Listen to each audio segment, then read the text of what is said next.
இப்போ ஸ்பைடர் விட்டு பச பேஸ்ட்டு போட்டாச்சு. பேஸ்ட்டு போட்டு காயிலும் ஸ்பைடருக்கும் பேஸ்ட்டு போட்டாச்சு. இப்போ நம்ம அடுத்து வந்து இந்த 8 இன்ச்சு ஸ்டெப்புக்கு உண்டான இந்த பேப்பர் வந்து ஒட்ட போகிறோம். அதான் எப்படி ஒட்டுன்னு பார்க்கலாம்.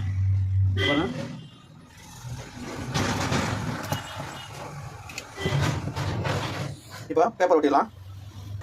இப்போ சுற்றுக்கும் பேப்பர் ஒட்டியாச்சு. பேஸ்ட்டு போட்டாச்சு. இப்போ என்ன பண்ணுறோம், இந்த இடத்த சுற்றியும் பேஸ்ட்டு போடணும். இந்த இடத்த சுற்றி பேஸ்ட்டு போட்டணும். இந்த இடத்த சுற்றி பேஸ்ட்டு போடணும். இந்த காயிலை சுற்றி இப்போ பேஸ்ட்டு போட்டாச்சு. பேஸ்ட்டு போட்டு இப்போ இந்த இருப்பாங்க.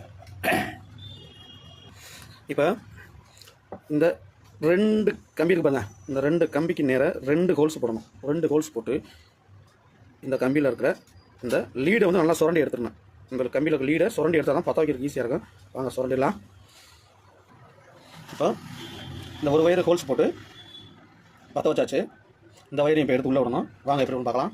இப்போ நம்ம காயில் வயர் 2 ஜாயின் பண்ணியாச்சு. ஜாயின் பண்ணிட்டு இந்த பார்த்தீங்களா கப்பு, பேப்பர் கப்பு. இந்த கப்பு இப்போ கப்பை பேஸ்ட்டு போட்டு ஒட்டிடலாம்.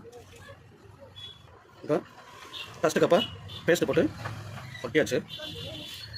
நீங்கள் இப்போ டோட்டலாக பீசிங் எல்லாம் முடிஞ்சதுக்கப்புறம் நம்ம இதை 2 சைடு கையை வச்சு அமைக்கி பார்த்தோம்னா பஞ்ச் ஆகுது தான் தெரியணும். நல்லா பஞ்ச் ஆகுது.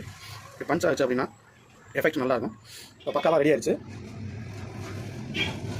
வயரை பாருங்க. காயில் தரமான காயில், அழகா காயில் கிடையாது. அடுத்து உங்களுக்கு காயில் கட்டணும்னா அப்போ தான் மொபைல்ஸுக்கு கண்டிப்பாக வாங்க. நன்றி உறவுகளே.